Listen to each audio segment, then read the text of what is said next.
네, 여러분 한 주간 평안하셨죠? 네, 반갑습니다. 오늘 또 이렇게 우리 성경 공부 자리에 나오신 우리 믿음의 권속들을 우리 주님의 이름으로 환영하고 축복합니다. 우리 옆에 계신 분들 보면서 우리 한번 격려했으면 좋겠습니다. 잘 오셨습니다. 네.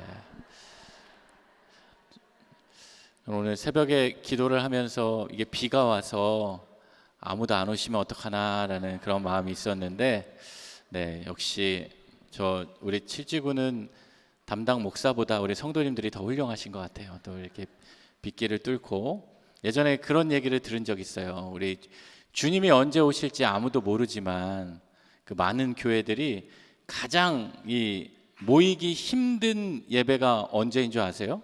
우리 소망교회는 보니까 가장 인원이 적게 모이는 예배는 이 주일 찬양 예배 시간이 아무래도 좀 적게 모이는데, 보통 다른 교회들은 이 금요 철야가 있잖아요. 금요 철야가 있고 또 그 토요일에 새벽 기도도 있는 날도 있고, 그렇다 보니까 이 금요 철야 예배가 물론 기도하러 많은 분들이 오심에도 불구하고 교인 수에 비해서 적게 오신다고 그러는 거예요.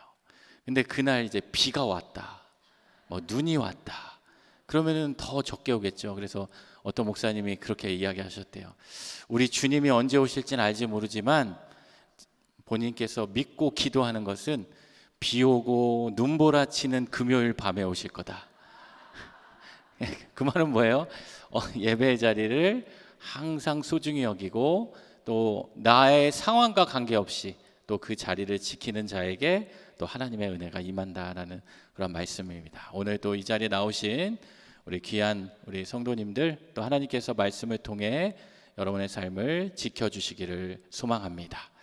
제가 보니까 오늘 새벽에도 장례 가정이 두 가정이 있어서 또 발인 예배를 하시고, 또 이렇게 우리 나오신 우리 월조 권사님들 계시는데, 보니까 또 여기 검은색 옷들 많이 입으셨어요. 아마 다 장례 다녀오신 분들 많으실 텐데, 우리 수고하신다고, 또 이제 며칠 안 남았는데 마지막까지 힘내시라고 우리 박수로 한번 권면했으면 좋겠습니다. 네. 그리고 오늘 보니까 이 밑에서 제가 앉아서 같이 찬양하면서 보니까 우리 찬양팀이 좀 오늘 스페셜한 것 같아요. 이렇게 스카프를 이렇게 하시면서 저도 하나 스카프를 하고 성경 공부를 해야 되는 거 아닌가 네, 그런 생각이 들 정도로 또 이렇게 아름답게 이렇게 아침 일찍 나오셔서 우리 성경 공부반하고 이렇게 준비하시는데요. 우리 또 수고하시는 우리 성경 공부반 우리 봉사하시는 분하고 우리 찬양팀 위해서 격려해 주셨으면 좋겠습니다. 네, 우리 성경 공부는 이렇게 저희가 합력해서 하나님의 귀한 일들을 함께 이루어가고 있습니다. 목사님, 저는 아무런 봉사도 안 하는데요. 그런 분들은 열심히 참석해 주시고 열심히 기도해 주시는 게 최고의 봉사와 섬김인 줄 믿습니다. 또 여러분의 그 마음 가운데 하나님이 함께 하실 줄 믿습니다. 오늘은 네 번째 시간이에요. 제가 이 성경 공부를 준비하면서 제 마음 가운데 이게 갈등이 생기는 겁니다. 이 목사 이번 학기 성경 공부는 마가복음 산책이 아니라 마가복음 1장 산책이야? 도대체 1장을 언제 끝낼 거야? 이런 강력한 도전이 저에게 찾아오는데, 그래도 저희는 계속해서 이 말씀을 깊이 또 묵상하면서, 여러분 괜찮으시죠? 네, 저에게 주어진 시간은 2년이기 때문에 2년 안에 이 마가복음을 같이 한번 공부해 보도록 하겠습니다. 그리고 한 가지 여러분께 부탁드리면, 이 성경 공부를 읽으시다가 이 마가복음에 대한 말씀 저와 같이 이렇게 읽기도 하지만 또 이미 미리 복습하시고 예습하시고 이런 분들 계시는데, 읽다 보면 제가 이 내용들을 여러분들에게 설명도 해드리고 하지만 또 제가 놓치는 부분들이 있어요. 내가 놓치는 부분들이 있고, 목사님 이거는 또 이렇게도 생각할 수 있지 않나요? 그런 의견들이나 그런 질문들이 있으면 언제든지 저에게 이렇게 말씀해 주시고, 가장 좋은 거는 저에게 카톡을 보내주시면, 목사님 이 부분도 궁금한데요. 그러면 목사님 또 바쁘신데 귀찮게 해드리는 거 아니야? 그럼 제가 말씀드리지만 여러분이 생각하는 것보다 저는 좀 덜 바쁩니다. 그렇기 때문에 그거를 여러분 말씀해 주시면 또 성경 공부하는데 준비하는데 도움이 되니까, 궁금한 게 있으면 언제든지 저에게 또 알려주시면, 또 저한테 직접 알려주시기 조금 그러시면 우리 구역장님 통해서 알려주셔도 됩니다. 그래서 말씀해 주시면 좋겠습니다. 네, 오늘 우리 네 번째 시간인데요. 우리 지난 시간에 대한 우리 복습. 여러분, 복습이 중요해요. 왜냐하면 우리가 한 번 들으면 다 알 것 같잖아요. 근데 여기 문 지나가면 어떻게 해요? 정말 놀라워요. 저거는 내가 알았던 거야인데 문을 지나가면은 정말 하나님께서 우리에게 망각의 축복을 주셨어요. 근데 그 망각의 축복을 주셨기 때문에 제가 또 이렇게 여기서 또 다시 이야기를 해도 여러분들이 이게 새롭게 느낄 수 있는 그런 은혜가 있어서 우리 복습을 계속해야 됩니다. 목사님, 복습을 계속하니까 좀 귀찮아요. 그래도 제가 한번 말씀드렸죠. 어떤 구절을 우리가 기억하고 내 뇌가 인식하고 내 삶이 움직이기 위해서는 몇 번 들어야 된다고 그랬어요? 300번. 300번을 읊조릴 때 우리가 그 말씀을 살아갈 수 있다라는. 자, 우리 한번 복습을 해보면 첫 번째 시간에 우리 마가복음 1장 1강을 하면서 어떤 얘기를 했습니까? 마가복음의 특징은 종으로 오신 예수님. 그래서 두 가지 뭐예요? 섬김과 희생. 섬김과 희생이에요. 그러니까 마가복음을 공부하시는 분의 삶은 그 성경 공부를 하면 그 말씀을 지식으로 알고 끝나는 사람이 있고요. 또 그 말씀을 묵상하고 은혜를 받는 사람이 있어요. 근데 대부분의 사람들은 첫 번째, 두 번째 단계에 머물러요. 지식으로 그 정보를 내가 기억하는 거. 거기서 조금 더 나가면 그 말씀을 가지고 내가 은혜를 입는 거. 근데 많은 분들이 거기에 머무르는데 더 다음 단계는 뭐냐면 내가 지식으로 기억하고 은혜 받은 그 말씀을 가지고 삶으로 살아가는 거예요. 근데 세 번째 단계는 삶으로 살아가겠다고 결단하는 분들이에요. 목사님, 저는 결단하는데요. 네 번째 단계가 있어요. 그 단계가 뭐냐면 결단만 하는 게 아니고 실제로 살아가는 거예요. 그러니까 우리 크리스천들이 어떻게 해요? 이 물속에 던지면 뭐라 그래요? 물속에 던지면 입만 뜬대요. 입만 뜬대요. 왜 그래요? 입으로는 내가 믿는다고 다 고백하고 그러겠다고 고백하지만 실제 삶은 그렇지 않다라는 거예요. 그래서 삶으로 살아가는 게 중요하다. 그래서 마가복음을 공부하는 분들은 실제 우리의 삶이 어떻게 변화돼야 해요? 섬김과 희생의 삶으로.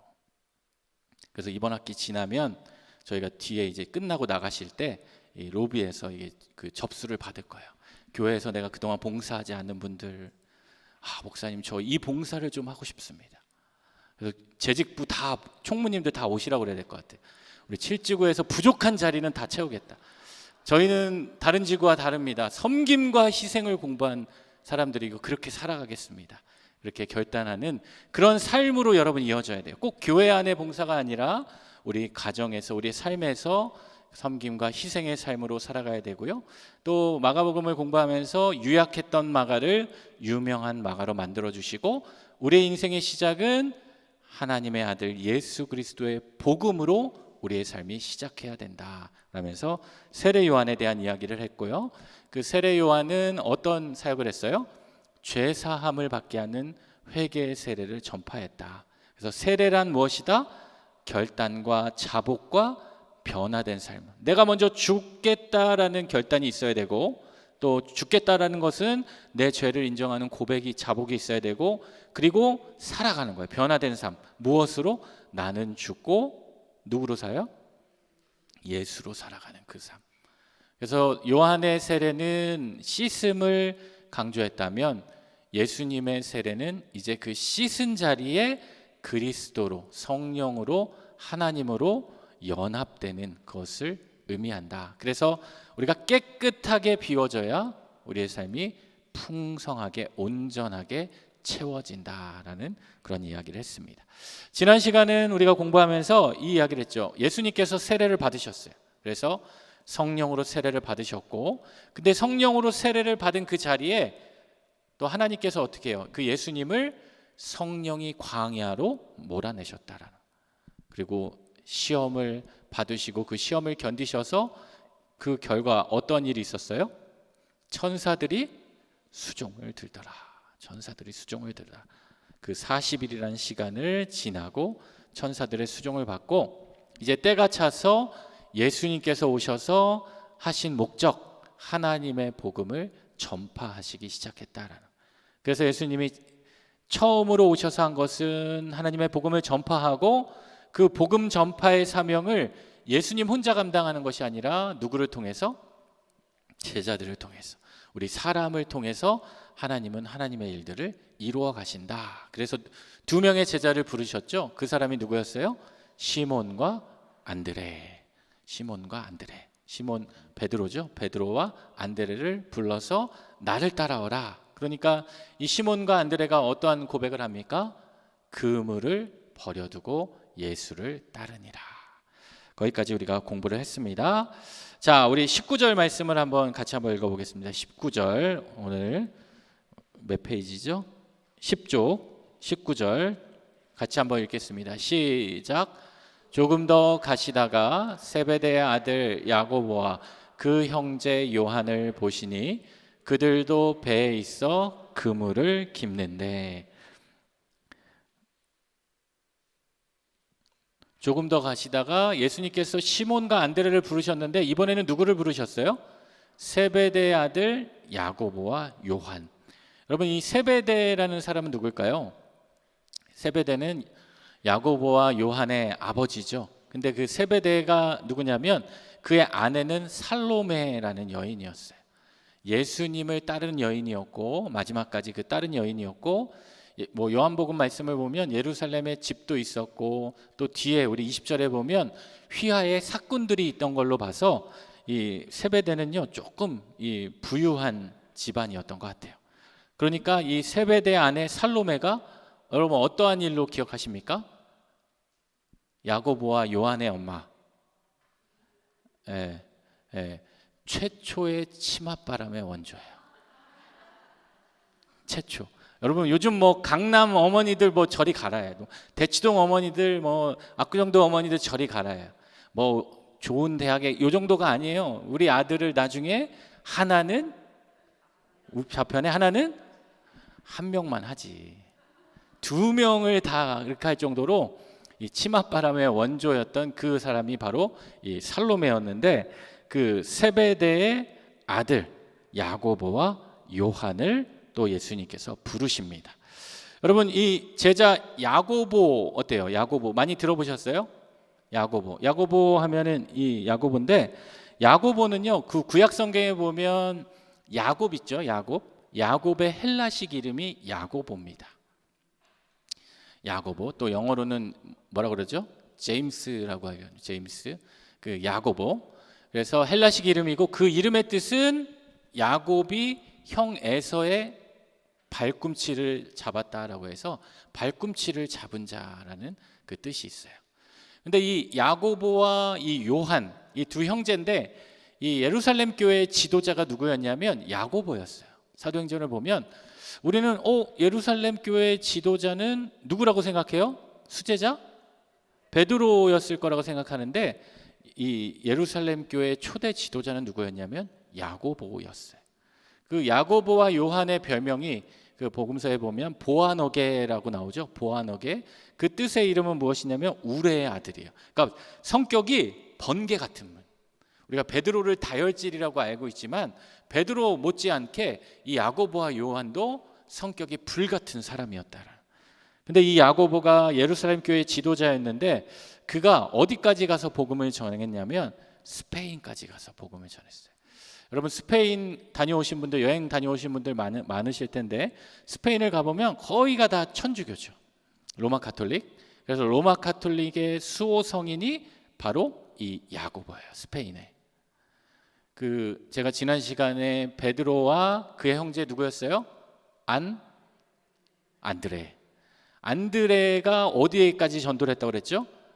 러시아. 그래서 러시아나 그 정교회는 안드레. 그래서 이 러시아에 있는 그 사람들은요, 이 베드로 이런 이름보다는 안드레이가 많아요. 안드레. 왜? 베드로는 어디에? 로마 가톨릭이잖아요.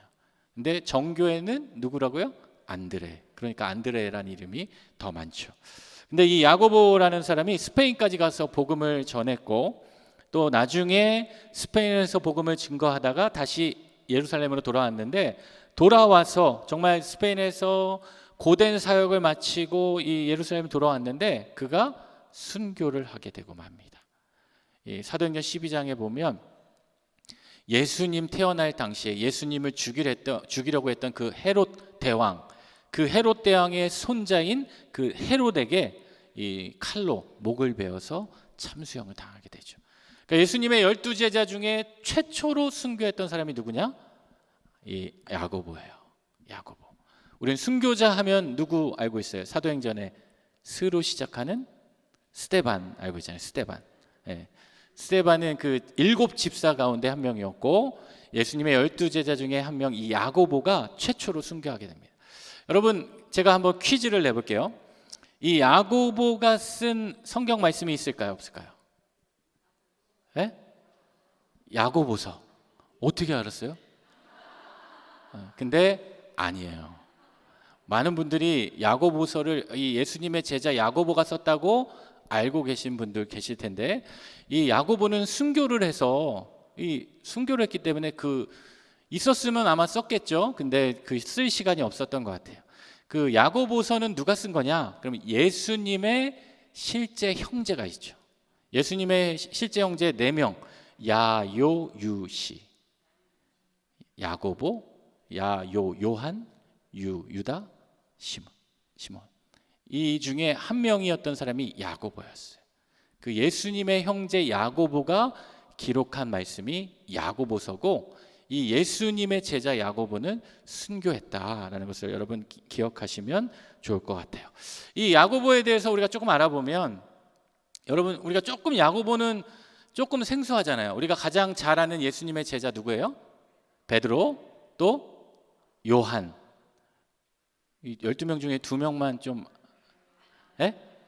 베드로, 그 노래 있잖아요. 베드로와 안드레, 야고보, 모르세요? 12명의 제자. 그 12명의 제자 중에 이 야고보라는 사람은 우리나라에게는 이게 잘 이렇게 익숙하지 않은데, 근데 여러분, 우리 다 알고 있습니다. 이 야고보가 실제로 야고보의 무덤이 어디 있는 줄 아세요? 스페인에 있어요. 스페인에. 여러분 지금 오 이러시는데, 이 야고보의 무덤이 바로 뭐냐면 산티아고예요. 예, 산티아고 순례길 혹시 가보신 분? 예, 가보신 분, 아니 다 완주 안 하셔도 살짝 이 찍고만 오신 분도 계실 테고, 예, 그 산티아고가 바로 이 세인트, 그 야고보에 대한 그 스페인식 이름이죠. 그래서 이 산티아고에 가면 이 어디예요? 프랑스에서 출발하는 여정이 있고, 저는 이 산티아고가 이 프랑스, 지금 제가 지도에서 보여드리는 이 생장 피드포르라는 이 스페인하고 프랑스 그 접경 지역, 그 피레네 산맥을 넘어서 이렇게 오는 이 산티아고만 있는 줄 알았는데요.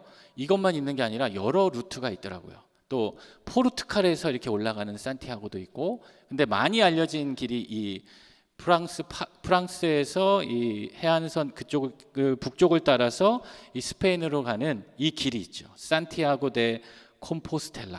아마 이 가보시기 위해서 내가 마음속에 또 이 언젠간 내가 한번 가봐야겠다 그런 마음을 먹고 계신 분도 계실 텐데, 제가 자료를 보니까 저도 아직 가보지 못해서 어떤 데는 800 몇 킬로라고 그런 데도 있고 780 킬로라고 그런 데도 있고 대략 800 킬로 정도 되는데, 이 여정이 뭐냐면 결국 이 스페인에 있는 그 산티아고 데 콤포스텔라라는 단어가 뭐냐면 무슨 의미냐면 별들의 들판이라는 의미예요. 별들의 들판. 왜냐하면 이거는 실제인지는 모르겠어요. 그런데 그 전승에 의하면 어떤 전승이 있냐면 별들의 들판이라는 그 지역 이름이에요.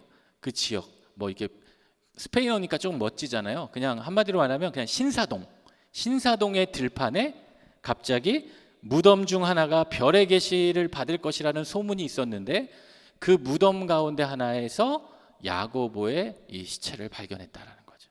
그래서 그곳에 이 성당을 짓고 그 성당 이름을 성야고보 성당이라고 져서 그 성당에 야고보의 무덤을 갖다 놔서 이 로마 가톨릭 신자들이 그곳을 성지 순례하기 위해서 이 가는 그곳을 만들어 놓은 것이 바로 우리가 얘기하는 산티아고 순례길입니다. 이 로마 가톨릭은 우리 개신교도 물론 성지 순례를 가지만 우리 개신교보다 더 그 성지 순례에 대한 그 마음이 큽니다. 그래서 성도님들이라면 꼭 성지 순례를 한 번쯤은 이 가보게 하는, 그래서 교회 안에서도 정기적으로 가더라고요. 제가 성지 순례를 갔는데 이스라엘에 가보니까 거기서 이 여러 팀을 만났는데 그 중에 제 옆에 팀이 그 신부님, 이 성당에서 오신 팀이었어요. 그래서 이렇게 잠깐 뭐 인사를 하다가 네 안녕하세요 이렇게 인사하다가 제가 그 신부님한테 물어요. 신부님은 여기 성지순례 몇 번째 오셨나요? 저는 처음 갔을 때인데 그 신부님은 막 이러시더라고요. 기억이 안 나네요.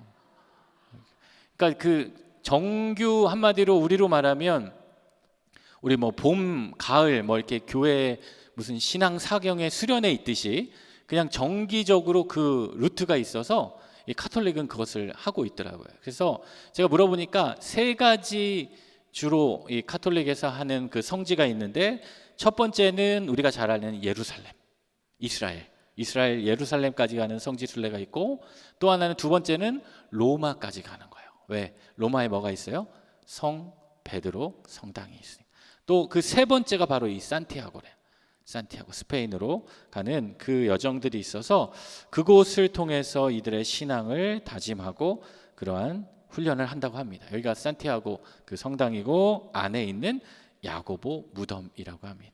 실제로 그렇다면 이 야고보의 무덤인가 하는 것은 뭐 학자마다 여러 가지 의견들이 있어서, 그래서 여러분 건강하실 때 한번 산티아고를 다녀와 보시는 것도 한번 좋은 경험이 될 것 같습니다. 그래서 그 야고보가 바로 그런 사람이었다. 그리고 또 하나님께서 이 야고보와 함께 누구를 부르셨어요? 그 형제 요한은 우리가 잘 아는 사람이죠. 요한. 어떤 요한이에요? 우리가 이 요한을 얘기할 때는 그냥 요한이라고도 하지만 그 앞에 어떤 단어를 붙일까요? 보통 사도 요한이라고 붙여요. 왜 사도 요한이라고 붙이는 줄 아세요? 이름이 사도? 성이 사도예요? 아니에요. 왜냐하면은 그냥 요한인데 우리가 흔히 얘기할 때 요한 하면 많잖아요. 그 예루살렘에 가서 요한아 부르면은 정확하게 37,200명이 뒤를 돌아본다 그래요. 네, 그 정도로 많아요, 요한이. 뭐 우리나라에도 요한이 많잖아요. 그래서 특히 이 성경에 보면 어떤 요한이 있어요? 세례 요한이 있으니까. 세례 요한도 마찬가지. 그냥 이름이 요한인데 그의 특성을 붙여서 세례 요한이라고 부르는 거니까. 그래서 우리가 어디 가가지고 외국에 가가지고 특히 성지순례 가가지고 세례 요한 이름이 세례 요한. 이 사람이 누구야? Is this 세례 요한? 이러면 못 알아들어요. 네. 제가 이 예루살렘 갔는데 어떤 분이 가가지고 그 변화산 있죠. 변화산은 우리나라에서만 부르는 변화산이에요. 왜 변화산이에요? 예수님의 형체가 변형되고 변모되었다고 그래서 우리가 그냥 이해하기 쉽기 위해서 변화산이라고 그러죠. 거기는 그냥 산이에요. 근데 어떤 집사님이 또 용감하게 Is this 변화 마운틴? 이렇게 이렇게 물어보신 분이 계세요. 그러니까 또 그 옆에 있는 권사님 뭐라 그래요? 집사님, 변화 마운틴이 뭐예요? 체인징 마운틴이죠. 네, 그냥 그거는 우리가 흔히 부르기 위한 건데 구분하기 위해서 부르는 거예요. 이 요한이라는 단어의 의미는, 이 이름은 무슨 의미가 있냐면 여호와의 은혜이다. 참 이름이 은혜롭죠. 왜 이 요한복음에 보면 요한이라는 이름도 쓰지만 예수님께서 이 요한을 설명할 때 어떻게 해요? 그가 가장 사랑하시는 제자, 이렇게도 이야기합니다. 여러분 그 요한복음을 누가 썼어요? 요한이 썼으니까. 그만큼 또 사랑도 많이 받았고 그렇기 때문에 여호와의 은혜이다. 이 요한은 마지막 예수님이 십자가에서 돌아가실 때 어떻게 해요? 자신의 예수님의 어머니 마리아를 요한에게 부탁하죠. 보라, 어머니라. 그래서 요한이 그 예수님의 말씀을 듣고 마지막 죽을 때까지 그 예수님의 어머니 마리아를 돌보아 주게 됩니다. 요한이 나중에 그 어디 예루살렘에 있다가 어디로 갑니까? 터키 지역으로 가요. 그래서 에베소라는 지역, 여러분 에베소 교회 많이 들었죠? 첫사랑을 잃어버린 그 에베소에 가면 이 바울의 유적도 있지만 바울보다 에베소는요, 이 사도 요한이 더 유명한 그 지역에는, 그래서 실제로 요한이 살던 곳도 있고 요한의 어머니였던 그 예수님의 어머니였던 그 마리아가 마지막까지 거주했던 그 집도 아직까지 그 유적지로 남아 있습니다. 마지막에는 그 반모섬에 유배되었고, 이 요한은 또 많은 일들을 했지만 요한복음, 또 요한 1서, 2서, 3서, 요한계시록의 말씀을 기록한 사람이었다. 이 정도 기억하시면 좋겠습니다. 그래서 예수님께서 세베대 아들 야고보와 요한을 부르셔서, 근데 그들을 부르시는데 그들에게 다가간 그 자리가 언제냐면 그들이 그물을 깁는 자리에 갔다는, 그물을 깁는다, 그물을 던져서 고기를 낚는 그 자리가 아니라 그물을 깁는다라는 것은요, 그런 고기잡이를 위해서 그 그물을 수리하고 준비하는 자리라는 거예요. 다시 말하면 예수님께서 이 제자들을 부르실 때 그렇게 그물을 낚고 정말 본격적인 그 일을 행하는 그 자리뿐만 아니라 어떤 자리에도 준비하는 자리에도 부르신다라는 거. 그래서 여러분 이 말씀만 봐도 우리가 어떤 마음이냐, 우리는 어떤 예배를 드리고 어떤 것들을 할 때 딱 그 시간 돼서 어떻게 해요? 기도하고 또 찬양하고 시작하면 우리는 그때 마음을 다듬고 이제부터 해야지, 그게 아니라 예수님이 우리의 삶 가운데 찾아오시는 자리는 어느 자리예요? 물론 그때도 찾아오시지만 준비하는 자리에도 찾아오신다. 준비하는 자리에도. 그러니까 우리의 모든 삶의 자리에 주님은 지켜보시고 다가오신다. 그냥 여러분 이렇게 성경 공부 자리에 계실 때만 예수님이 나에게 은혜를 주시고 나를 부르시는 게 아니라, 여러분 어떤 자리? 여러분 일상의 삶의 자리, 또 이것을 위해서 여러분 준비하고 그런 자리에도 하나님은 우리를 부르신다. 우리가 크로노스와 카이로스 이야기하면서 제가 그 얘기를 드렸어요. 우리가 크로노스에 충실할 때 하나님의 카이로스가 우리의 삶 가운데 임하게 된다. 그 자리에 예수님이 오셔서 세베대 아들 야고보와 형제 요한을 보시고 20절 같이 한번 읽겠습니다. 시작. 곧 부르시니 그 아버지 세베대를 품꾼들과 함께 배에 버려두고 예수를 따라가니라. 예수님이 그 두 명을 부르셨습니다. 부르시니까 어떻게 합니까? 이 야고보와 요한도 베드로와 안드레처럼 누구를 버려요? 그 세베대 아버지도 버리고 또 품꾼들과 함께 아버지를 다 모든 것을 내려놓고 누구를 따라가요?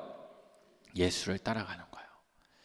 그러니까 이 베드로와 안드레는 그냥 그물만 내려놓고 떠났는데, 이 야고보와 요한은 그물 말고도 그가 더 가지고 있던 게 있었던 거예요. 아버지 세베대의 영향력, 또 품꾼들, 더 많은 것들을 가졌음에도 불구하고 그것들을 버려두고 예수를 따랐다라는 거예요. 여러분 우리가 예수님을 따른다라는 것은 이것을 의미하는 거예요. 우리가 누군가의 영향력 아래 있다면, 누군가를 의지하고 붙잡았던 것들이 있다면 그것들을 버려두고 예수를 따르는 거예요. 세베대의 아들들도 아버지의 영향력에서 이제 예수님의 영향력 안으로 들어가겠다. 다시 말하면 내가 절대 가치를 두던 다른 곳에서 이제는 예수님께 순종하는 삶이 되겠다. 세상에 속한 그 삶에서 예수님 중심의 삶으로 전환하겠다. 그래서 버려두고 따르니라. 그래서 우리 세례 얘기할 때도 내가 죽고 내가 버리고 그리고 예수로 채워가는 인생이 되어야 된다는. 제가 이 말씀을 이렇게 보는데 돌아가신 저희 외할머니가 많이 생각이 나더라고요. 저희 외할머니가 저한테 평생 하신 이야기, 제가 전도사가 되고 목사가 되어서도 돌아가시기 전까지도 저에게 항상 이야기하신 말씀이 뭐냐면, 재겸아, 예수 잘 믿어라. 재겸아, 예수 잘 믿어라. 할머니, 저 목사예요. 재겸아, 예수 잘 믿어라. 그거 하나면 된다. 그거 하나면 된다. 다른 말씀 안 하시고 예수 잘 믿어라. 예수 잘 믿어라. 근데 그게 진리인 것 같아. 내가 다른 거 다 버려두고 예수를 믿고 따라가는. 저희 외할머니는 이 젊으셨을 때 저희 어머니를 이제 낳으시고 이제 그 집에서 이제 쫓겨나셨대요.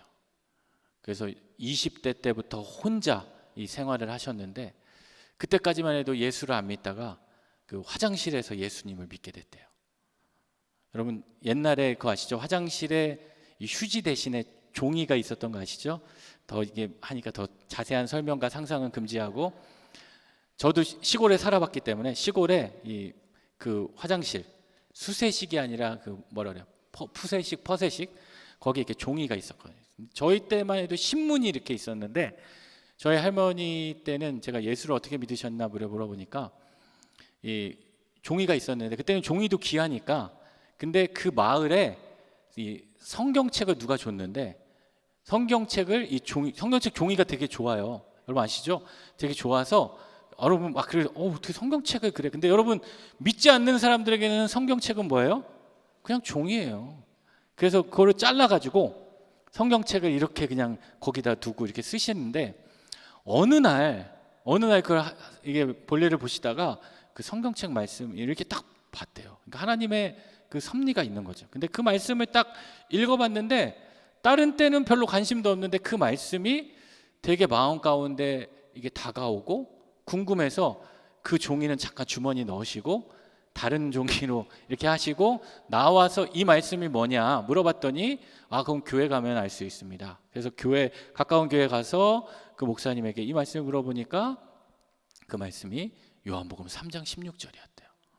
그래서 그 말씀을 듣고 믿게 됐고, 그래서 이제는 뭐 신앙생활하고 집사가 되고 권사님이 되고 또 그렇게 하시면서 평생을 이 예수만 잘 믿으면 돼, 그 얘기를 하셨던 기억이 나는데, 다른 게 다 필요 없다라는 거예요. 정말 이 안드레, 베드로, 야고보, 요한, 그들이 가지고 있던 그 모든 것들을 다 내려놓고 이제 예수를 따르게 되었다라는. 여러분 우리의 인생이 그렇습니다. 우리가 다른 것들 다 붙잡고 있는데, 그런 것들 가운데 또 우리가 하나님을 더 의지하고 예수를 잘 믿는 인생이 되면 우리의 인생 가운데 하나님이 주시는 그 은혜로 살아가게 된다라는 거예요. 또 21절 같이 한번 읽어볼까요? 그 하나님 예수님의 부르심을 받은 그 4명의 제자들이 어떻게 가나. 21절 시작. 그들이 가버나움에 들어가니라. 예수께서 곧 안식일에 회당에 들어가 가르치시매. 자, 그 4명의 제자들이 예수님과 함께 어디로 가요? 어느 지역? 가버나움에 가는 거예요. 가버나움은 이 갈릴리 바다에 보시면 이 북쪽에 위치한 이 도시예요. 이 가버나움이라는 단어는요, 카파르나움이라는 뜻인데 어떤 뜻이 있냐면 나움의 동네라는 의미가 있어요. 나움. 여러분 또 생각할 수 있어요. 좀 성경을 좀 읽으신 분, 목사님, 나훔은 구약 성경에 나오는 이 성경책이죠. 나움. 근데 그 나움이랑 뭐 단어는 같지만 그 나움 사람의 이름이 아니고, 나움이라는 것은 위로라는 의미. 위로. 우리가 누군가를 위로하다.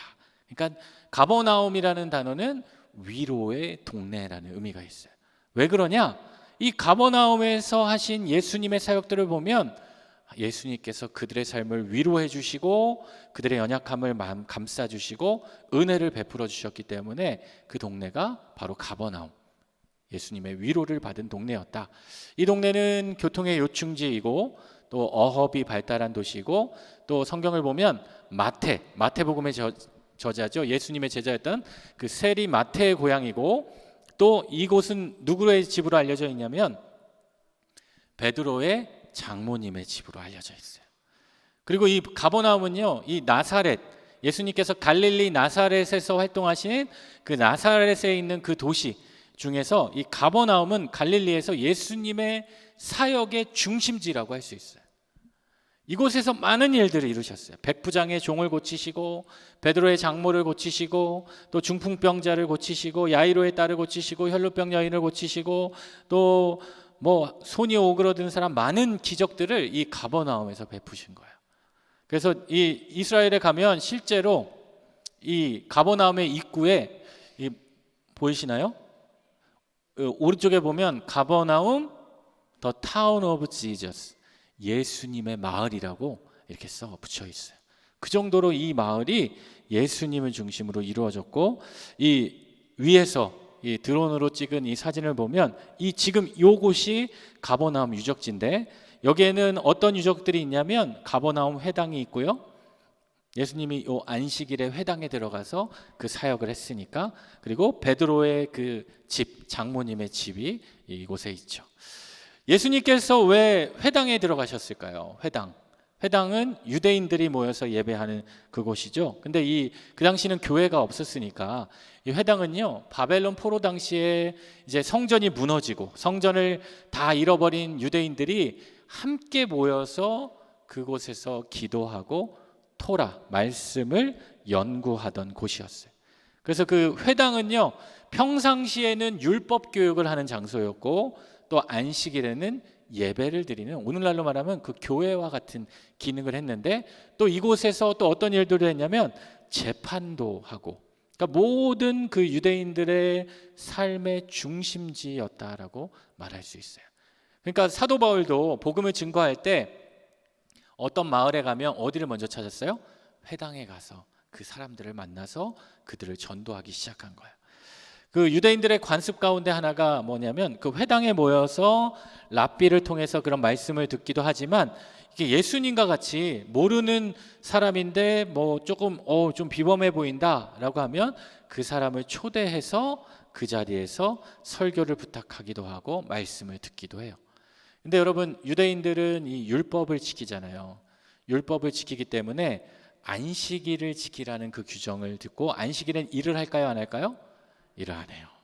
심지어는 엘리베이터 버튼도 안 누르는 거 아시죠? 그래서 예루살렘에 가면 이 엘리베이터가 꼭 2개 이상 있어요. 하나는 그냥 엘리베이터고, 하나는 사바스 엘리베이터라고 해서 안식일 엘리베이터. 이 엘리베이터는 그냥 안식일 때는 무조건 서요. 층마다 버튼을 누르지 않아도. 그러니까 유대인들은 그걸 그래서 참 힘들게 사신다 이렇게. 예. 그리고 또 안식일에는 걸어가야 할 수 있는 거리가 정해져 있어요. 그러니까 이 유대인들이 왜 회당이 많냐면, 각 마을마다 이 안식일을 지키기 위해서 회당에 가야 되는데, 회당이 너무 멀면 어떻게 돼요? 가긴 가지만 돌아오지 못해요. 돌아오면 어떻게 돼요? 안식일법을 위반하는 거니까. 그러니까 어떻게 해요? 그 돌아올 거리만큼의 딱 그 거리 안에서 어떻게 해요? 회당을 짓기 시작하는 거예요. 그래서 유대인 회당들은 이 큰 회당들도 있지만 작은 회당들도 있어요. 왜냐하면 그 마을 곳곳에 사람이 적으면 보통 한 10명 이상이 모이면 회당을 하나 짓는다고 할 정도로 그렇게 많은 회당들이 지어져 있는데, 우리나라는 이 천주교 로마 카톨릭 같은 경우는 여러분 뭐 종종 어디 가셔서 많이 보시는데, 이 유대인 회당은 보기 어렵죠. 그리고 실제로 가서도 경험하기 어려운데, 실제는 이렇게 생겼어요. 이렇게 생겼고, 또 그냥 저렇게 생겼구나, 그냥 그렇게 기억하시면 될 것 같고요. 그 회당에 모여서 이 예배를 드리는데, 예수님께서 그 가버나움에 들어가셔서 안식일 회당에 들어가 가르치셨다. 이 사진은 그 가버나움에 실제로 지금 복원되어 있는 가버나움 회당의 모습이에요.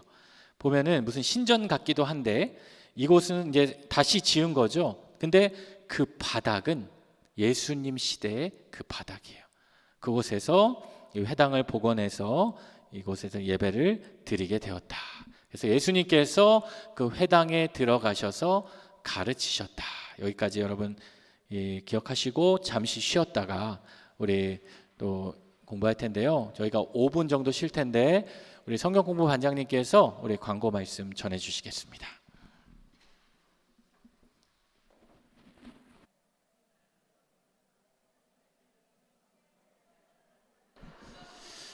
네, 우리 또 공부하겠습니다.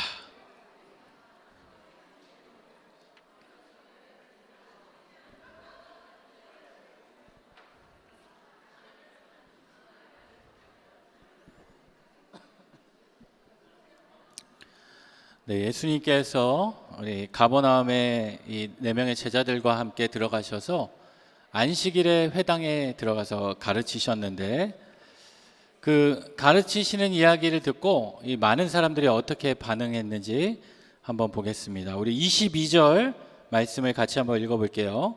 22절 시작. 뭇사람이 그의 교훈에 놀라니 이는 그가 가르치는 것이 권위 있는 자와 같고 서기관들과 같지 아니하밀러라. 예수님의 가르치심을 듣고 뭇사람은 어떤 사람이에요? 여러 사람, 그러니까 많은 사람들이 그 교훈을 듣고 놀란 거예요. 처음에는 그냥 새로 오신 그냥 선생님이다 생각하고 이 말씀을 한번 가르쳐 달라 이렇게 제안을 했는데, 그 예수님의 가르침에 대한 그 말씀, 예수님의 가르침은 복음이니까, 복음에는 능력이 있으니까 그 놀라서 이 사람들이 예기치 못한, 전혀 기대하지 못하고 있다가 놀라게 되었다라는 거예요. 그리고 뭐라고 얘기해요? 권위 있는 자와 같고 서기관들과 같지 아니하다. 지금까지 이 백성들은, 이 유대인, 특히 유대교에 있는 이 회당에서 많은 사람들이 이 바리새인이나 이 서기관들에 대한 가르침을 듣고 이들이 그들을 통해서 교훈을 받고 이 말씀을, 율법을 깨닫고 있었는데, 예수님의 말씀을 들으니까 한마디로 뭐예요? 신세계가 왔더라. 깜짝 놀라. 그들의 가르침과 다른데? 완전히 놀라게 되었다라는. 여러분, 여기 나오는 서기관들은 누굴까요? 서기관. 4급 일반 공무원. 네, 높은 공무원이잖아요. 그래도 그 4급 공무원이 아니라 이 서기관들은 우리나라 뭐 성경 같은 데 많이 쓰는 말은 뭐라 그래요? 율법학자들. 율법을 연구하고 가르치는 사람들. 이 서기관들은요, 원래 레위 지파 가운데 이게 뽑혔어요. 그러니까 아무나 될 수 없는 거예요. 아무나 될 수 없는 거. 여러분, 레위 지파는 이스라엘 12지파 중에 하나고 특별히 제사장 지파잖아요. 그 제사장 지파 가운데 특별히 택함 받아서 그 혈통이 이어져서 세습이 되면서 그 담당하는 직분이 이 서기관이었어요. 특별히 이 사람들은 원래 뭐 하냐면 국가의 중요 문서들을 기록하고 정리하고 보관하는 역할을 하던 자니었어요. 그러니까 처음에는 서기관이니까 이 기록하는, 우리 재직회에도 우리 서기들이 있잖아요. 서기들이 해야 될 일은 뭐예요? 기록하고. 근데 또 요즘은 서기들이 별거 많이 하잖아요. 많은 역할이 있는 것처럼 처음에는 그냥 그 문서를 기록하고 보관하는 역할을 하다가 포로기 이후에 이 사람들이 율법을 기록하고 보관하다가 그 율법을 이제 가르치기 시작한 거예요. 그래서 율법 교사들이 된 거죠. 근데 가르치는 건 좋은데 그 율법을 가르치다 보니까 어떻게 400년 동안 침묵기가 있었잖아요. 가르치다 보니까 거기에 뭐가 붙어요? 자신들의 그 살이 붙고 또 자신들의 생각이 붙고 그것들이 붙어지기 시작한 거죠. 그래서 이 서기관들, 예수님과 그러면 서기관은 뭐가 다를까? 예수님은 진리의 말씀을 전하죠. 왜냐하면 예수님 자체가 진리니까. 그런데 서기관들은요, 율법의 사람의 유전을 전하는 거야. 우리가 어떻게 해왔다. 어떻게 해왔다. 그러니까 어떻게 변질되기 시작하는. 또 예수님은 이 사람들에게 얘기할 때도 어떻게 얘기해요? 친근한 소재를 가지고 얘기합니다. 그런데 서기관들은 어떻게 해요? 어려운 내용으로. 왜 어려운 내용으로 하냐면 고상하게 보이려고. 고상하게. 그러니까 뭐뭐 랍비에 의하면, 어떤 학자에 의하면, 예를 들어서 이런 겁니다. 여러분, 그 미국의 유명한 학자 중에 로버트 슐러라는 학자가 있는데, 이 학자가 뭐라고 그랬냐면, 우리가 100번을 읽으면, 무언가를 100번을 읽으면 그 중에 10개를 기억하게 된다. 여러분 그럴싸하죠? 근데 제가 지금 지어낸 거예요. 그럴싸하잖아요? 근데 여러분 왜 공감하세요? 미국의 유명한 로버트 슐 누군지도 몰라요 저는. 그런 학자가 있는지도 모르는데 그냥 미국의 유명한 학자, 어디 교수, 어떤 박사 이렇게 얘기하면 사람들은 어떤 마음이 있어요? 그런가 보다. 실제로 그 사람이 있는지도 몰라요. 근데 이 서기관들이 그런 이야기를 하면 율법을 가르칠 때도 옛날부터 왔던 우리 무슨 문화의 어떤 문화의 그런 랍비에 의하면 이런 얘기를 하니까 사람들이 그 권위에 눌려서 내용을 몰라도 아는 척. 그리고 예수님이 가르치시는 그 말씀에는 그 말씀을 들으면 그 사람들이 어떻게 될까요? 생명을 얻고 구원을 얻게 돼요. 그런데 이 서기관들의 가르침은 어떻게 해요? 다른 사람들을 살리고 구원의 목적이 아니라 자신들이 가지고 있는 그 교리를 지켜가는 게 중요한 거예요. 그러니까 그걸 따르지 않으면 그 사람들을 비난하고 부정하고 판단하는 그 역할이 있었다. 그러니까 이 사람들이 예수님이 가르침을 듣고 이분은 좀 다른데 놀라기 시작한 거죠. 또 여러분 이 성경을 보면 이 서기관들뿐만 아니라 또 어떤 사람이 나와요? 바리새인이 나오고 사두개인이 나오죠. 잠깐 살펴볼까요? 이 바리새인이라는 이름은요 분리하다라는 뜻이 있어요. 그러니까 구별된다는 거예요. 내가 저 사람하고 나는 차별된다, 구별된다. 그 말은 뭐예요? 내가 저 사람보다 조금 낫다. 그러니까 이름 자체에도 교만한 마음이 있죠. 그러니까 이 바리새인들은 율법을 연구하는 사람들, 존경받는 유대인이고 율법주의자들. 그래서 이들이 믿는 것은 뭐냐면 모세오경, 창출, 레민신, 이 5가지 성경, 모세오경이라고 하죠. 이 구약 성경을, 이 모세오경을 이 사람들은 믿고 가르치고 거기에다가 자신들이 그동안 믿고 따라왔던 그 구전, 전통을 지키기를 원하는 거예요. 그런데 사두개인은 뭐예요? 사두개인은 어떤 의미가 있냐면 의롭다라는 뜻이 있어요. 의롭다. 그리고 이 사람들은 신분이 다릅니다. 이 바리새인들하고 다르게 이들은 특별히 귀족 계층이에요. 아까 서기관들이 레이지파 중에서 생겼듯이 이 사두개인들도 마찬가지. 그런 제사장 가문에서, 제사장 가문이라는 것은 이 레이지파, 그 중에 특별히 아론의 후손들. 그러니까 아무나 사두개인이 될 수 없는 거예요. 그러니까 태어나자마자 이 사람의 신분이 정해져 있을 거 아니에요, 지파에 따라서. 그러니까 이 사람은 딱 구별된 집. 그러니까 어떻게 해요? 스스로가 의롭다고 여기는 거예요. 나는 혈통 자체가 당신들과 달라. 당신들과 달라. 나는, 우리 혈통은 뼈대 있는 집안이야. 저희 아버지가 저희 장인 장모님을 처음 만나서 이게 결혼하려고 상견례를 했을 때, 아직도 저희 아버지가 왜 그랬는지 모르겠는데, 이제 처음에 이제 인사를 할 때 처음 뵙는 자리였어요. 처음 뵙는 자리였는데 그 얘기를 하셨어요. 저희 집은 저도 목사이고 제 아들도 목사여서 이게 믿음의 집안입니다. 저희 집은 이게 다른 거 이렇게 내세울 거 없고 그냥 예수님 믿고 하는 목회자 집안입니다. 거기까지 이야기하신 건 좋았는데 그 다음에 저희 아버지가 뭐라고 얘기했냐면 세종대왕 23대 손입니다. 거기서 갑자기 족보 이야기를 하시는 거예요.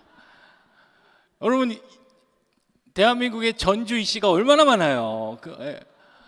근데 세종대왕의 무슨 파에 몇 대손, 23대손. 근데 그게 저희 장인, 특히 장인 어른에게 되게 이게 딱 인식이 됐나 봐요. 제가 처가살이를 결혼하자마자 4년을 했는데, 제가 저희 아이를 낳고 거기서 다 낳는데, 낳고 저희 딸에게, 저희 아들에게 뭐라고 얘기하냐, 아이고 우리 세종대왕의 멧돼손. 그러면서 저희 아버지가 저희 아이들에게도 이렇게 얘기하다가 족보도 얘기하고 역사 얘기도 하다가 그 세종대왕을 얘기한 거예요. 근데 얼마 전에 저희 딸이 그 얘기를 하더라고요. 자기는 어렸을 때 할아버지가 세종대왕인 줄 알았다. 왜 그러냐 그랬더니 할아버지가 하도 세종대왕 얘기를 많이 해가지고. 네. 예. 이 사두개인이 약간 그런 이 제사장 가문이어서 스스로 의롭다. 그러니까 바리새인도 우리는 당신들과 다르다. 사두개인은 우리는 의롭다. 그리고 이 바리새인과 사두개인은요 서로 주장하는 게 달라요. 바리새인은 모세오경과 구전 전통을 따르지만 사두개인은 특별히 모세오경만 인정합니다. 그러면서 여기 지금 제 얼굴이 나와서 가려져 있는데 이 바리새인은 내세와 부활과 영적 세계, 여러분 우리 다 믿고 인정하잖아요. 그런데 사두개인은 이를 거부하는 거예요. 그러니까 예수님도 그렇고 사도 바울도 그렇고 어떠한 논쟁이 있을 때 사두개인과 바리새인이 있다. 그러면은 딱 질문 하나 더. 당신들은 부활을 믿습니까? 그러면은 사두개인은 믿어야 안 믿어요? 사두개인은 믿죠. 근데 사두개인은 안 믿죠. 바리새인은 믿으니까 서로 싸우는 거예요. 그래가지고 이렇게 빠져나오는 그런 모습이 있는데, 그래서 바리새인과 사두개인은 이런 사람이다. 그러면 조금 전에 우리가 공부했던 서기관은 이들과 어떤 관계에 있냐? 서기관은 한 중간쯤 돼요. 사두개인과 바리새인 중간층에 있는, 사두개인은 이제 귀족 계층이라고 했잖아요. 상류층이라고 그러면 이 바리새인은 그 신분하고는 상관없이 이렇게 됐다면 율법학자, 서기관들은 한 중간층 되는 사람이라고 여러분 생각하고 이 말씀을 읽으시면 될 것 같습니다. 그래서 무사람이 그 교훈에 놀라서 이 서기관들과 같지 않다라고 놀라게 되는 겁니다. 그런데 그 안식일 회당에 어떤 일이 일어나냐면 23절 같이 한번 읽어보겠습니다. 시작. 마침 그들의 회당에 더러운 귀신 들린 사람이 있어 소리 질러 이르되. 그 안식일 회당에 누가 나타나요? 더러운 귀신 들린 사람이 있었다. 더러운 귀신 들린 사람, 악한 영에게 사로잡혀서 이제 소리를 지른다라는 것은 거기다가 이제 반항하기 시작하는 거죠. 근데 이 귀신이 들렸다라는 것, 근데 귀신을 들린 사람을 뭐라고 표현해요? 더러운 귀신이라고 그래요. 근데 이 더럽다라는 게 우리가 어떤 사람 지저분하다, 위생적으로 더럽다, 도덕적으로 더럽다, 그게 아니라 그냥 악한 영을 칭하는 거예요. 그 더러운 귀신 들린 사람이 있어서 그 사람에게 예수님께서 이제 치유하는 그 일들이 일어나는데요. 24절 말씀 같이 한번 읽어보겠습니다. 시작. 나사렛 예수여, 우리가 당신과 무슨 상관이 있나이까? 우리를 멸하러 왔나이까? 나는 당신이 누구인 줄 아노니 하나님의 거룩한 자니이다. 자, 예수님은 그 안식일 회당에 왜 들어가셨어요? 그냥 말씀을 증거하러 가신 거예요.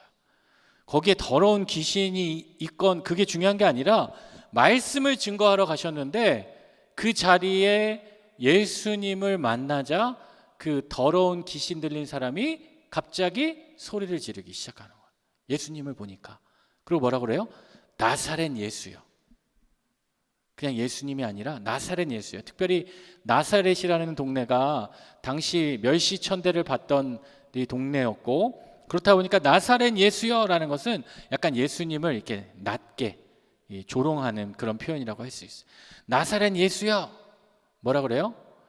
내가 당신과 무슨 상관이 있기에 우리를 멸하러 왔나이까? 예수님이 지금 이 귀신을 멸하러 왔다고 얘기했습니까? 안 했어요. 근데 이 귀신이 왜 이렇게 얘기할까요? 예수님을 보고 한마디로 말하면 도둑이 제발저린 거죠. 도둑이 제발저린 거예요. 이 귀신은 예수님의 정체를 알게 된 거예요. 나를 곧 쫓아내겠구나. 나를 곧 쫓아내겠구나. 도둑이 제발저린 거예요. 예수님이 이 땅에 오신 목적 두 가지로 이야기한다 그러면, 하나는 사탄의 권세를, 이 땅에 있는 사탄의 권세를 멸하시는 거고, 또 하나는 하나님의 백성을 구원하시는 거예요. 그러니까 심판을, 이 사탄들을 심판하고 하나님의 백성들을 구원하고자 함인데, 이 귀신은 어떻게 하는 거예요? 나를 쫓아내겠구나. 그러니까 알긴 알지만 한 가지만 아는 거예요. 예수님에 대해 알고 있지만 예수님에 대한 그의 시각이 아주 편협되어 있는 거예요. 여러분, 어쩌면 우리가 예수님에 대한 그 시각이 이 귀신 들린 사람과 같은 그런 마음으로 살아가는 분들이 있을 수 있어요. 예수님이 이 땅에 오신 것은 물론 사탄의 권세를 멸하고 우리의 죄를 멸하기 위해 오셨지만, 예수님이 또 오신 목적은 뭐예요? 그런 죄인 된 우리를 구원하시기 위해 오신 거예요. 그러니까 어떤 분들은 이렇게 같이 이야기를 나눠보면 예수님에 대한 그 마음이 늘 두려움과 정말 나를 심판자로서의 그 예수님의 그 하나님의 공의에 대해서만 내가 느끼는 거야. 그러니까 예수님이 너무 두려운 거야. 마치 그 도둑이 제발 저리는 것처럼. 제가 초등학교 때 이제 시골에서 학교를 다녔는데 그 교실에서 이 도난 사고가 있었어요. 초등학교 한 2, 3학년 때였던 것 같은데, 뭐 도난이 무슨 도난이면 뭐 샤프가 없어졌대요. 샤프가. 요즘 같으면 샤프 없어지면 그냥 하나 사고 말 텐데, 여러분 그 당시 샤프가 귀했잖아요. 샤프가 없어졌는데 아무리 얘기해도 그 범인이 안 나타나는 거야. 그러니까 선생님이 어떻게 했을까요? 갑자기 수업을 안 하시고 다 책상 위에 올라가라는 거예요. 요즘 같으면 뭐 전화 오고 난리 나죠. 책상에 올라가래요. 눈을 감으래요. 그리고 갑자기 그 솔잎 같은 걸 하나씩 나눠줘요. 솔잎 아시죠? 솔잎 있다는 거. 이걸 다 입에 물으래요. 입에 물었죠. 물었는데 갑자기 거기서 선생님이 또 이야기를 하는 거야. 이건 마법의 솔잎이어서. 그때 그걸 다 이제 미는 거죠, 아이들은. 이거는 뭐 어디서 선생님이 가져온 마법의 솔잎인데, 이것을 물고 있으면 지금 거짓말을 하는 학생은 이게 뭐예요? 길어진다. 여러분, 지금은 이렇게 웃지만 그때는 진짜 공포였어요. 그래서 아이들이 저희 반이 한 54명이었는데 그걸 이렇게 물고 있는데 눈 감고 있죠. 근데 뭐 저는 훔치지도 않았으니까 그냥 이렇게 있는데 제 마음 가운데도 거짓말을 해서 내가 부모님한테 거짓말하고 막 이런 거 이거 다 걸리나. 그래서 어떡하지, 이거 길어지면 어떡하지. 여러분, 그게 길어지겠어요? 안 길어지죠. 근데 한 10분인가 있다가 선생님이 이제 됐다고, 범인을 찾았다고. 근데 어떤 애가 이게 정말 그걸 계속 안에서 씹은 거죠. 거기 가져간 애가. 왜냐하면 길어진다고 하니까 어떻게 해요? 잘라야 될 거 아니에요, 길어지니까. 아마 요즘 아이들은 그거 해도 이게 어떻게 돼요 이러는데, 저희 때는 그걸 믿었어요. 그래서 그 아이를 잡고, 근데 선생님이 누군지는 얘기 안 하고 그 아이를 불러서 나중에 그 샤프를 받아가지고 그 아이에게 전달해줬다. 도둑이 제발 저래. 그게 어떻게 길어지고 짧아지겠어. 자기가 잘랐으니까 잘랐지. 근데 그것처럼 지금 이 귀신 들린 자도 마찬가지예요. 이야기하는 거예요. 왜 우리를 멸하러 왔냐? 왜 내 안에 자기가 귀신인 걸 아니까 멸하러 왔냐? 그러니까 뭐라 그래요? 이 귀신이 당신이 누구인 줄 아노니 당신은 하나님의 거룩한 자니이다. 여러분, 예수님의 존재를 귀신들도 알고 있다는 거예요. 그러니까 여러분, 내가 어떤 어려운 일이 있을 때, 또 그 영적인 세상에서 내가 밀리는 것 같고 두려움이 있을 때, 여러분, 예수 그리스도의 이름으로 선포하면 그 귀신들도 알고 떠나가는 거예요. 두려우니까, 예수님을 존재를 아니까. 그러니까 예수님께서 그것을 보시고 25절 같이 한번 읽어볼게요. 시작. 꾸짖어 이르시되 잠잠하고 그 사람에게서 나오라 하시니. 예수님께서 꾸짖어요. 책망하면서 뭐라 그래요? 잠잠하고 그 사람에게서 나와라. 거기서 예수님이 이렇게 단호하게 선포합니다. 잠깐 좀 나와 주실래요? 이게 아니라 나와 주실래요가 아니라 단호하게 선포합니다. 여러분, 그런 내 마음 가운데 그런 불안과 염려와 두려움이 들 수 있어요. 뭐 꼭 귀신이 아니더라도 내가 두려움에 사무칠 때가 있어요. 그때도 여러분, 이런 담대함이 필요합니다. 꾸짖고 담대하게 이야기해요. 뭐라 그래요? 잠잠하고 그 사람에게 나아라. 더 이상 아무 얘기하지 말고, 그 얘기하지 말고, 하나님의 거룩한 자다 이야기하는데 발설하지 말고 나오라. 마가복음을 보면요, 예수님은 어떻게 해요? 이러한 일들이 일으켰을 때 뭐라 그래요? 야, 너 가서 내가 너를 고쳐준 거를 빨리 가서 어떻게 알려라, 이렇게 얘기하잖아요. 뭐라 그래요? 침묵해라, 말하지 마라. 왜? 아직 때가 아니라는 거예요. 그것을 알려지게 되면 많은 사람들이 예수님을 어떻게 기대할까요? 그냥 그런 거 병 고치는 자 정도로 아는 거예요. 귀신을 쫓아내는 자, 그들이 말하는 정치적인 메시아, 그 정도로만 예수님을 이 사람들이 인정할 수밖에 없으니까 그것을 얘기하지 말라라고 합니다. 그리고 그 사람에게서 뭐라 그래요? 나오라 하시는 거예요. 나오라. 근데 여러분 여기 잘 보시면 귀신 들린 자잖아요. 근데 귀신 들린 사람에게서 나오라라고 하신다는 것은 하나님은요, 그 사람의 인격과 그 안에 들어가 있는 악령을 구분하셨다라는. 그러니까 어떤 사람이 그런 연약함이 있고 그런 문제가 있을 때 그 사람 자체를 예수님은 귀하게 여기셨고 그 안에 있는 그 악령을 구분해서 그 사람은 다시 살아나게 만들어 주셨다라는. 여러분, 우리는 이러한 예수님의 모습을 보면 우리가 어떤 사람을 대할 때 그 사람의 연약함이나 그런 부족함이나 또 그 사람이 취한 그 상황이 있어요. 근데 그것을 그 사람의 인격으로 보는 경우가 있어요. 근데 예수님의 모습을 보면 예수님은 그것을 구분하셨다라. 그에게 그 연약함이 있으면 그 연약함이 떠나가게, 그리고 그 사람 자체는 예수님이 귀한 존재로 여겨주셨다라. 우리가 어떤 사람을 대할 때 그 사람이 이해 못하고 또 평가할 때가 있는데, 여러분 그 존재는 하나님의 귀한 자녀인 거예요. 그 사람에게 있는 그 연약한 부분들이 떠나가고 사라지고 또 예수님께서 그분들 채워갈 수 있도록 여러분 기도할 수 있어야 됩니다. 예수님께서 꾸짖어 잠잠하고 그 사람에게 나오라 하시니 26절 읽을게요. 시작. 더러운 귀신이 그 사람에게 경련을 일으키고 큰 소리를 지르며 나오는지라. 경련을 일으키고 큰 소리를 지르는 거예요. 그러니까 그 귀신이 이제 예수님이 떠나가라 명령하시니까 정말 마지막으로 강력하게 저항하는 거죠. 요란하게. 그래서 보면은 그런 빈수레가 요란하다라는 그런 말처럼 정말 마지막에 그러한 모습을 나타내 보이게 되는 거예요. 그리고 27절 같이 한번 읽어볼게요. 시작. 다 놀라 서로 물어 이르되 이는 어찌미냐?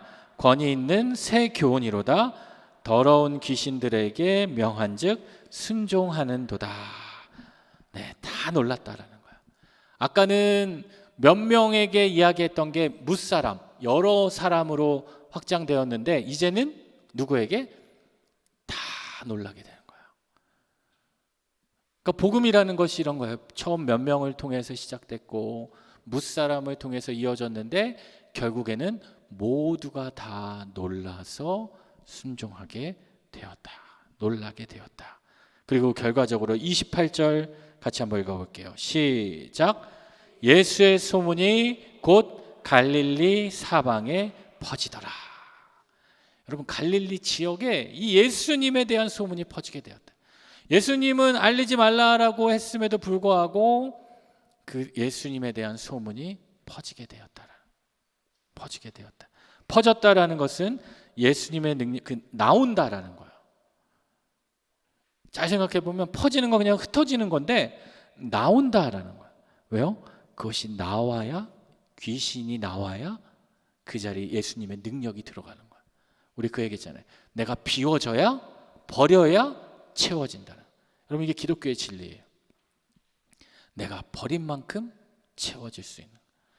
우리에게 있는 그 악령이 떠나가야 예수님의 영이 우리의 삶 가운데 들어가고 그 삶 가운데 예수님의 세계가 퍼져가게 된다라는.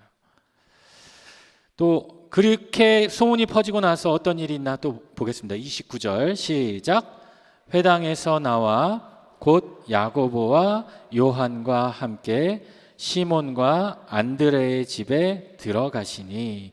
자, 회당에서 예배를 마치고 이 네 명의 제자 야고보, 요한과 시몬과 안드레의 집에 들어가시니. 그 가버나움에 가면요, 실제로 그 예수님의 시대에 있었던, 여기 이 지도에 보시면, 이 사진에 보시면 이 가운데 건물이 있잖아요.